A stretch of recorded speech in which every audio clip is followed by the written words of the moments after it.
ایک مقدمے کے طور پہ ایک بڑی اہم بات کہ اللہ تعالیٰ جل وعلا نے سارے انبیاء کرام علی نبینا و علیہم الصلاۃ والتسلیم سے یہ وعدہ لیا تھا۔ اس تفصیل میں نہیں جاؤں گا، اشارتاً وہ وعدہ یہ تھا کہ اگر تمہارے زمانہ نبوت کے دوران میرا محبوب تشریف لے آئے، اگرچہ ایسا ہوا نہیں نہ ایسا ہونا تھا، لیکن پھر بھی ان انبیاء کرام علیہم السلام سے یہ وعدہ لیا گیا کہ اگر تمہارے زمانہ نبوت کے دوران میرا محبوب میرا رسول تشریف لے آئے تو تم نے کیا کرنا ہے، تم نے اس کی تصدیق بھی کرنی، جو تمہاری تصدیق کرنے والا ہے تم نے اس پر ایمان بھی لانا ہے اور اس کی نصرت بھی کرنی ہے۔ اب رسول اللہ صلی اللہ علیہ وسلم کی آمد تک اس زمانے کی جتنی کتابیں ہیں، میں وہ آپ کو دکھاؤں گا بھی کہ جتنے بھی صحائف ہیں، جتنی بھی کتب ہیں جو آپ کی آمد سے پہلے زمانے میں موجود تھیں، ان سب کتب میں، کتب سماویہ میں، ان سب صحائف میں، ان سب آنے والی ہستیوں میں نبی صلی اللہ تعالی علیہ وآلہ وسلم کا نام نامی آپ کا ذکر گرامی موجود تھا۔ ان لوگوں کے علم میں یہ بات تھی کہ ایک نجات دہندہ آنے والا ہے۔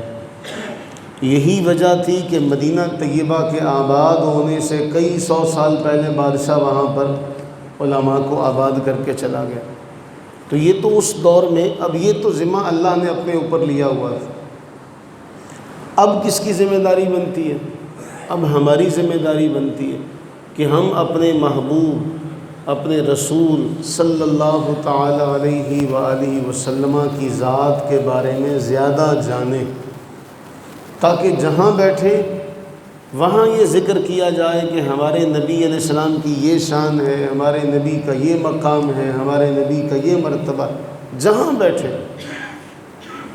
کیونکہ بڑی مشہور حکایت ہے، آپ نے کئی بار سنی ہوئی بھی ہے، آپ کو یاد بھی ہے کہ آپ خوشبو والے کے پاس چلے جائیں، خوشبو نہ بھی لیں تو آپ کو خوشبو کے حلے آ جائیں۔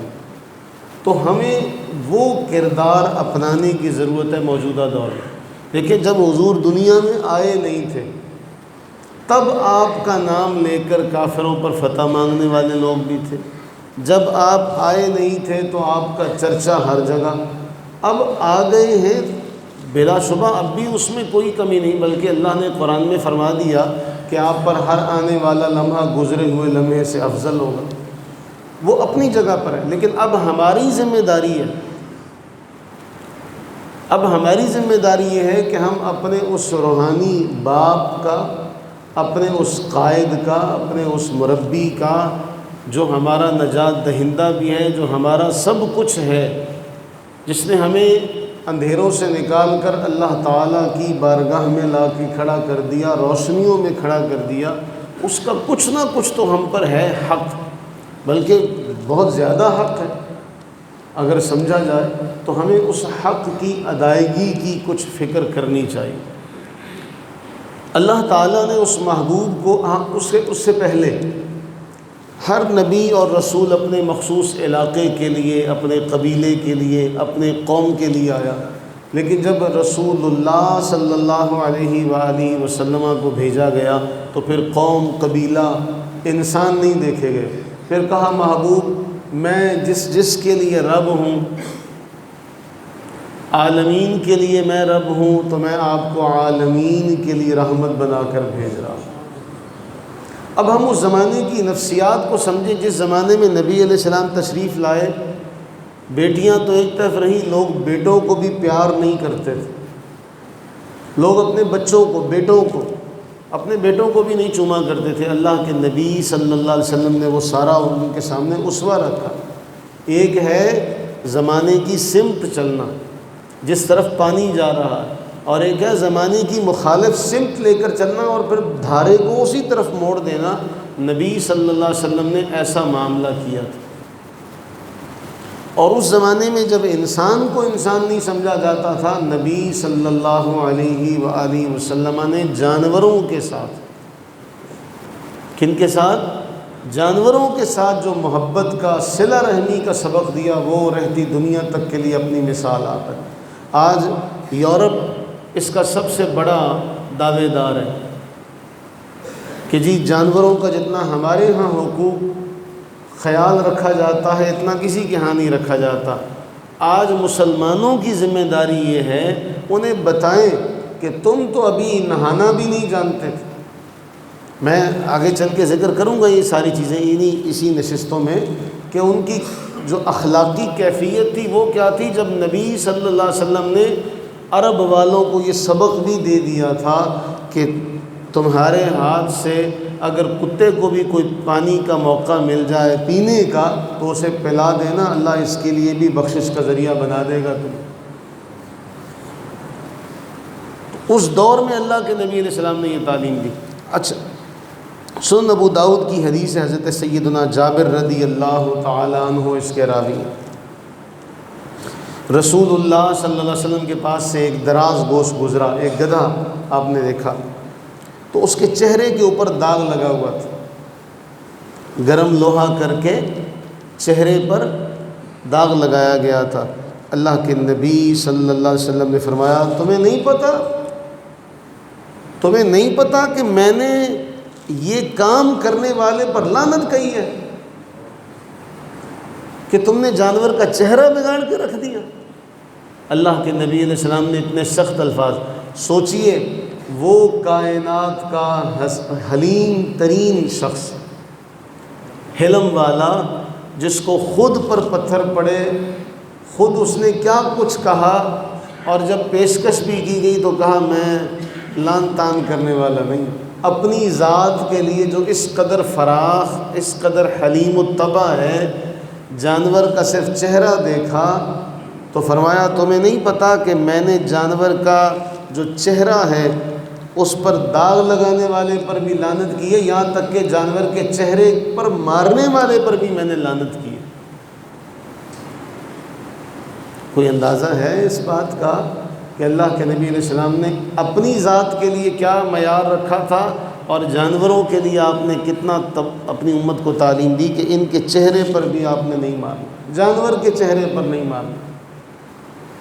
یہ حدیث پاک۔ پھر اس زمانے میں ایسا ہوتا تھا کہ زندہ جانور کے اعضاء کاٹ لیے جاتے تھے۔ آج تو اللہ تعالیٰ معاف فرمائے، جہالت کا عالم یہ ہے کہ آج تو زندہ انسانوں کے اعضاء جو ہیں وہ بیچے جا رہے ہیں۔ نبی صلی اللہ علیہ وآلہ وسلم نے جانور کو نشانہ باندھ کر مارنے سے منع فرمایا، سنن نسائی کی حدیث ہے۔ پھر ایک اور معاملہ، اب تصور کریں ہر طرف جانور ہیں اور ان جانوروں پر سفر ہو رہا ہے، کہیں کوئی مل گئے یار دوست چلتے چلتے، جیسے ہم آج موٹر سائیکل پر کھڑے ہیں، کہیں سے آمنا سامنا ہو گیا تو وہیں پر رک گئے تو موٹر سائیکل پر کھڑے ہو کر ہی بات کرتے ہیں نا۔ اسی طرح گاڑیاں ہیں تو رک گئے تو گاڑی میں کھڑے ہیلو ہائے کر لی۔ یہی پیچھے لے چلیں کہ ہم جانور پر سوار ہیں اور دوران سفر دو دوست مل گئے تو جانور پر کھڑے کھڑے وہ باتیں کر رہے ہیں۔ اللہ کے نبی علیہ السلام نے اس حوالے سے جو تعلیم ارشاد فرمائی بہت اہم ہے، وہ بھی سنن ابو داؤد کی حدیث ہے۔ فرمایا اللہ تعالیٰ نے ان جانوروں کو تمہارے تابعدار بنایا ہے، تمہارے لیے مسخر کیا ہے تاکہ تم ان کی پشتوں پر بیٹھو اور ان جگہوں پر پہنچ جاؤ۔ بس اللہ تعالیٰ نے ان جانوروں کی پشتوں کو تمہارے لیے ممبر اور کرسی نہیں بنایا کہ اس پہ بیٹھے رہو، صرف اس لیے بنایا ہے کہ ان کے اوپر بیٹھو اور بیٹھ کے سفر کرو، جہاں تم بغیر مشقت کے تکلیف اٹھائے پہنچ نہیں سکتے تھے، اللہ نے تمہیں ان کے ذریعے وہاں تمہیں پہنچا دیا۔ لیکن اب ان کی پیٹھوں کو ممبر نہ بناؤ کہ کھڑے ہوئے تو ان کے اوپر بیٹھے رہو، کہ ان کو کھڑا کر لیا تو ان کے اوپر بیٹھ گئے۔ اس طرح اللہ کے نبی علیہ السلام نے جانور کے خیال رکھنے کا بھی حکم دیا۔ کہ جانور کھڑا ہے تو اس کو کرسی نہ بنا لو، ممبر نہ بنا لو، اس کے اوپر بیٹھ جاؤ۔ یہ تعلیم اس دور میں اللہ کے نبی علیہ السلام نے دی۔ پھر اس کے بعد سنن ابو داؤد میں تو پورا ایک چیپٹر ہے اس حوالے سے کہ اللہ کے نبی سرور عالم حضرت ابو ہریرہ فرماتے کہ حضور فرمایا کرتے کہ جب، کیونکہ موسم ہر طرح کا آتا رہتا اور سفر پر جانا ہوتا ہے، فرمایا جب تم ہریالی میں سفر کرو، جب تم ہریالی میں سفر کرو تو اونٹ کو اس کا حق دو، چھوڑ دو جہاں سے اس کا جی چاہے چرے کھائے پیے، وہ رک کے سفر کرے، وہ کھا پی کے سفر کرے، اس کو حق دو۔ اور جب تم قحط سالی میں سفر کرو تو پھر کوشش کیا کرو جلدی جلدی طے کرو تاکہ اپنی منزل تک پہنچ جاؤ اور جانور کو کھانے کو کچھ مل جائے۔ بظاہر یہ چھوٹی چھوٹی سی باتیں، لیکن ان باتوں میں حکمت تلاش کریں کہ جب ہریالی ہو ہر جگہ سے کھانا مل جائے گا، گھاس پھوس کہیں سے بھی جانور بھوک لگی کھا لے گا، کوئی معاملہ نہیں۔ لیکن جب قحط سالی کے دنوں میں سفر کرو تو جلدی کرنا، اور طے سفر جلدی کرنا، یہ نہ ہو کہ تمہارے اونٹ لاغر ہو جائے، کہیں ایسا ہو کہ رستے میں انہیں بھوک لگ جائے،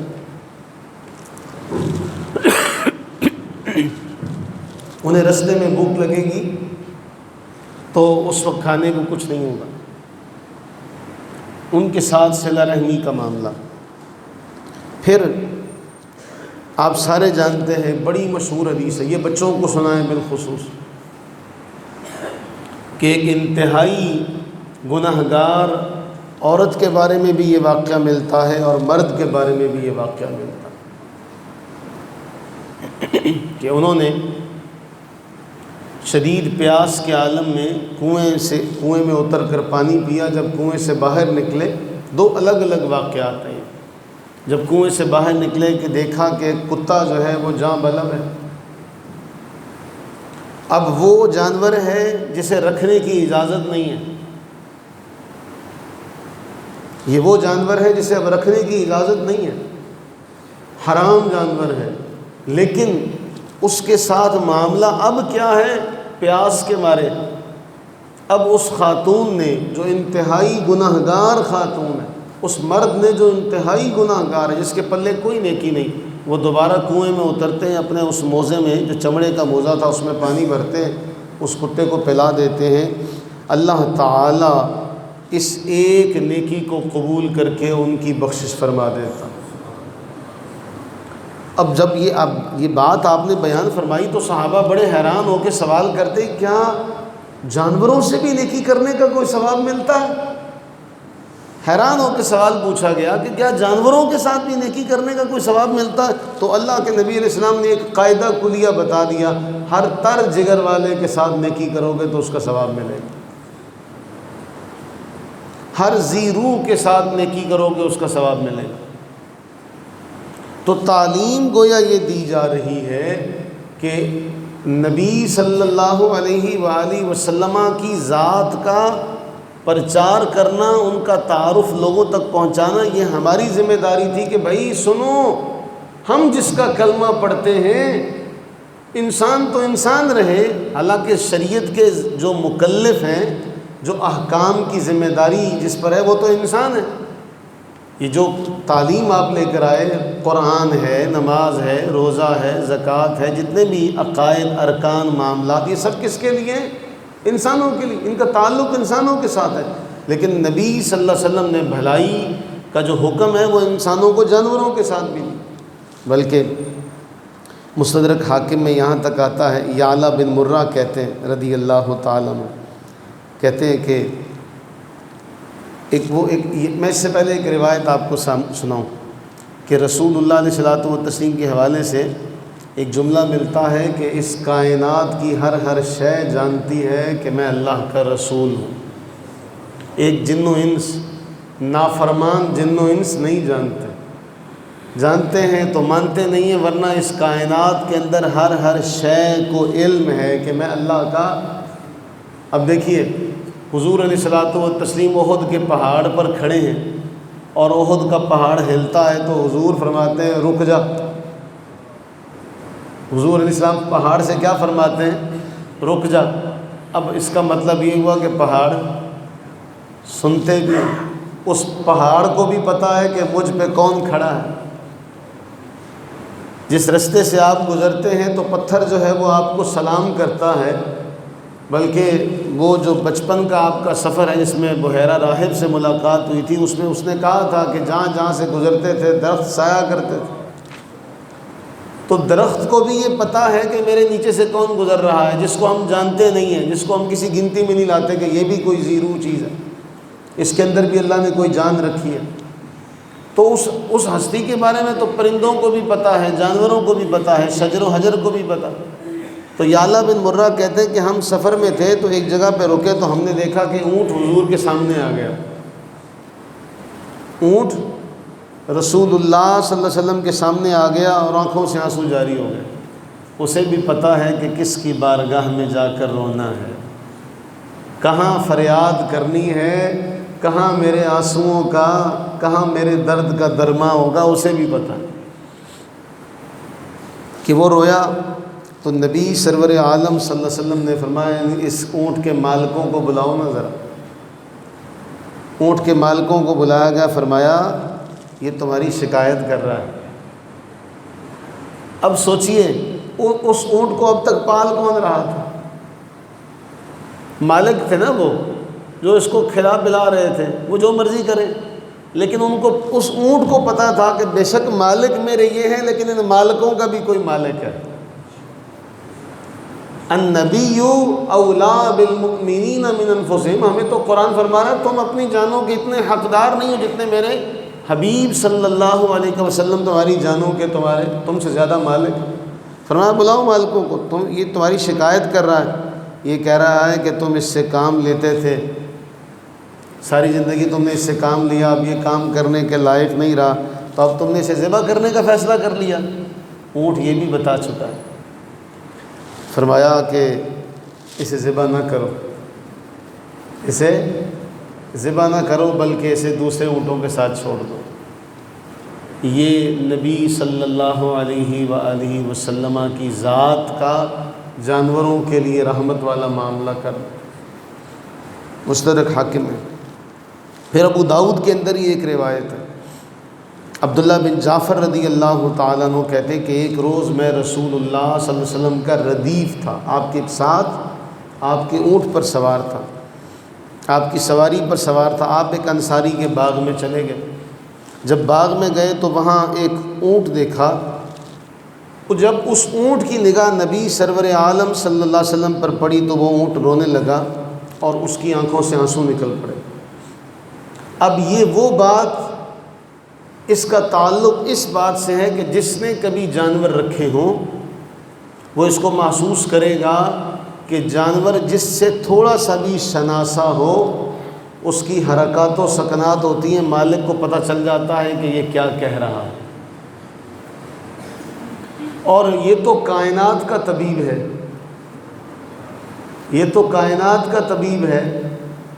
دیکھیں جو ماہر ہوتا نا اپنی فیلڈ میں، کوئی گاڑی کا ماہر ہے تو وہ جہاں جائے گا وہ گاڑی کی آواز سنے گا اور بتا دے گا اس کی گاڑی میں یہ مسئلہ ہے۔ کوئی ڈاکٹر ہوگا تو وہ جہاں جائے گا ہر شخص کو وہ دیکھے گا اس کی آنکھیں ٹھیک ہیں، اس کا بولنا ٹھیک ہے، اس کے معاملات ٹھیک ہیں، جس کی جو ہوگی، جو جس شخص کے بارے میں، جو جس چیز کے بارے میں جانتا ہو۔ آپ کپڑے کا کام کرتے ہیں تو آپ کہیں چلے گئے، وہاں کپڑے پڑے ہوئے ہیں تو آپ کی نظر بے ارادہ وہاں اٹھے گی۔ آپ کنسٹرکشن کا کام کرتے ہیں، آپ کنسٹرکشن کے بارے میں کچھ جانتے ہیں تو کہیں چلے جائیں گے تو وہاں کام صحیح نہیں ہو رہا ہوگا تو آپ کی نگاہ وہاں چلی جائے گی۔ تو جسے اللہ نے ساری کائنات کا نباز بنا کے بھیجا ہو، وہ جہاں جائے گا تو سارے کے سارے تو پھر اس سے کوئی نہ کوئی فریادی مل ہی جاتے۔ تو وہ جب اونٹ دیکھتا ہے تو رویا۔ رسول اللہ صلی اللہ علیہ وسلم اس کے پاس تشریف لے کر گئے، سر پہ ہاتھ پھیرا تو خاموش ہو گیا۔ سر پہ ہاتھ پھیرا تو وہ خاموش ہو گیا۔ فرمایا کس کا ہے یہ اونٹ؟ بلاؤ اس کے مالک کو۔ وہ انصاری جوان حاضر ہوا۔ فرمایا تو ڈرتا نہیں ہے؟ تو ڈرتا نہیں ہے اس کے بارے میں اللہ تعالیٰ سے، جس نے تجھے اس کا مالک بنا دیا؟ تو اس کے پیاس کا، اس کے کھانے کا خیال نہیں رکھتا، یہ تیری شکایت کر رہا ہے، یہ تیری شکایت کر رہا ہے، یہ تیری شکایت کر رہا ہے کہ تو اس کو کھانا نہیں دیتا، تو اس کو پانی نہیں دیتا۔ انہیں بھی یہ بات معلوم ہے کہ ہم کس سے کریں گے جا کے تو ہماری بات پوری ہو جائے گی۔ پھر ہم سارے جانتے ہیں کہ نبی صلی اللہ علیہ وسلم نے اس حوالے سے بڑی شدت والا ایک فرمان جاری فرمایا کہ ایک خاتون، اس نے بلی کو باندھ دیا۔ جب اس نے بلی کو باندھا تو نہ اس نے خود کچھ اس کو کھانے کو دیا، نہ اسے چھوڑا کہ وہ خود کچھ کھا لیتی۔ وہ بھوکی پیاسی مر گئی تو نبی سرور عالم صلی اللہ علیہ وسلم نے فرمایا اس وجہ سے اللہ تعالیٰ نے اس عورت کو عذاب میں داخل کر دیا۔ تو گویا آج جو انسانی حقوق کی پامالی کرنے والے لوگ، آج جس منہ سے وہ دعویٰ کرتے جی ہمارے ہاں جانوروں کا بڑا خیال رکھا جاتا ہے، جانور سڑک پر آ جائے تو ہماری سڑکیں بلاک ہو جاتی ہیں، تو ان کی گردنوں پر تو نہ جانے کتنے ہزار مسلمانوں کا، اربوں مسلمانوں کا خون ہے۔ فلسطین میں، شام میں یہ جو معاملات ہوئے، وہ سارا خون کہاں جائے گا؟ ہم تو جس ہستی کی بات کرتے ہیں اس ہستی نے ساری زندگی اپنے ہاتھ سے کوئی ایسا ظلم والا معاملہ نہیں کیا، اور اس میں آپ دیکھیں تو آپ کو بھرا پڑا ملے گا۔ علامہ جلال الدین سیوطی رحمہ اللہ نے تو ایک پورا اس کے اوپر ایک چیپٹر باندھا، پھر اس چیپٹر کے اندر کئی جانوروں کے علیحدہ علیحدہ تذکرے کیے، علیحدہ علیحدہ ذکر کیا ہر جانور کا۔ اتنا نبی سرور عالم صلی اللہ علیہ وسلم کا معاملہ کشادگی کے ساتھ ذکر کیا کہ یہ بھی جانور تھا، یہ بھی تھا، یہ بھی تھا۔ اور پھر حضور سرور عالم صلی اللہ علیہ وسلم نے تو ایک موقع پر کیا فرمایا تھا، وہ یہ کس نے اٹھائے ہیں انڈے، بچے کس نے اٹھائے ہیں چڑیا کے، جاؤ جہاں سے اٹھائیں وہاں رکھ کے آ جاؤ۔ یہی وہ تعلیم تھی کہ ایک موقع پر مسلمانوں کا لشکر کہیں خیمہ زن ہوا تو اس خیمے میں کہیں پرندوں نے بچے دے دیے، تو جب وہاں سے خیمے اکھاڑنے لگے تو مسلمانوں کے سپہ سالار نے کہا تھا اس خیمے کو لگا رہنے دو، اس خیمے کو اس کو لگا رہنے دو کہ وہ اس میں پرندے نے گھونسلہ بنایا ہوا۔ تو ضرورت اس امر کی ہے کہ ہم دنیا والوں کو یہ بتائیں کہ بھائی تم آج بات کرتے ہو، آج تو سب کچھ موجود ہے، لیکن ہمارے نبی صلی اللہ تعالیٰ علیہ وآلہ وسلم نے اس دور میں ان کے حقوق کی بات کی جب انسانوں کو کوئی انسان نہیں سمجھتا، جب لوگ بیٹیوں کو زندہ درگور کر دیتے تھے، اس زمانے میں نبی صلی اللہ تعالیٰ علیہ وآلہ وسلم نے بلی کے، کتے کے، ان جانوروں کے حقوق کی بات کی۔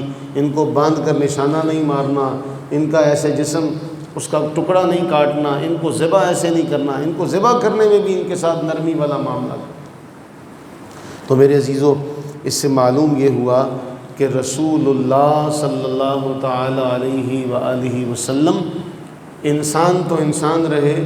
وہ کیا خوب کسی نے کہا کہ پہلے پوری کائنات میں کوئی ایسا دکھاؤ جو یہ کہے کہ مجھے رسول اللہ صلی اللہ علیہ وسلم کی رحمت سے حصہ نہیں ملا، ایسا ایک بھی نہیں ملے گا، ایسا کوئی نہیں ملے گا۔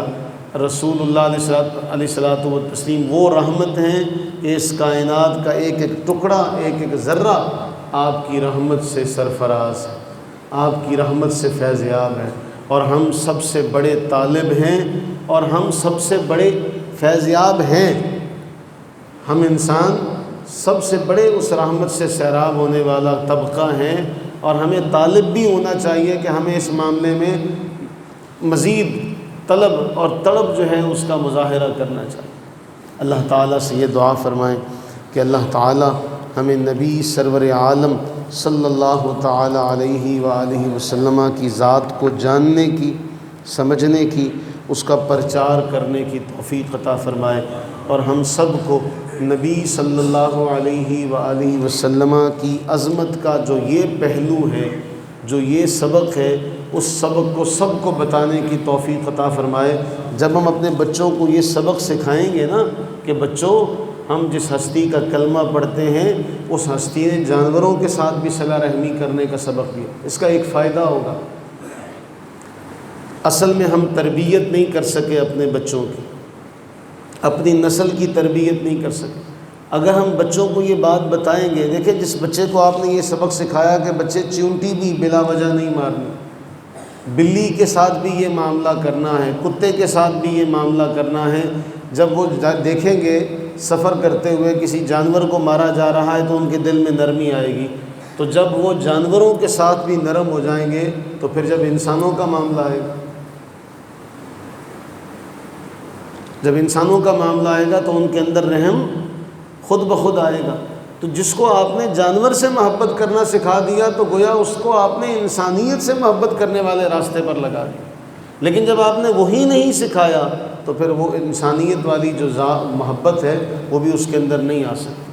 تو چیزیں شروع ہوتی ہیں نیچے سے، تو ہمیں ان چیزیں جو نیچے سے شروع ہونے والی چیزیں، ان چیزوں پر ہمیں توجہ کی ضرورت ہے۔ اللہ تعالی ہمیں ان چیزوں پر محنت کرنے کی، ان چیزوں کو سمجھنے کی، ان چیزوں کو جاننے کی توفیق عطا فرمائے۔ آمین ثم آمین۔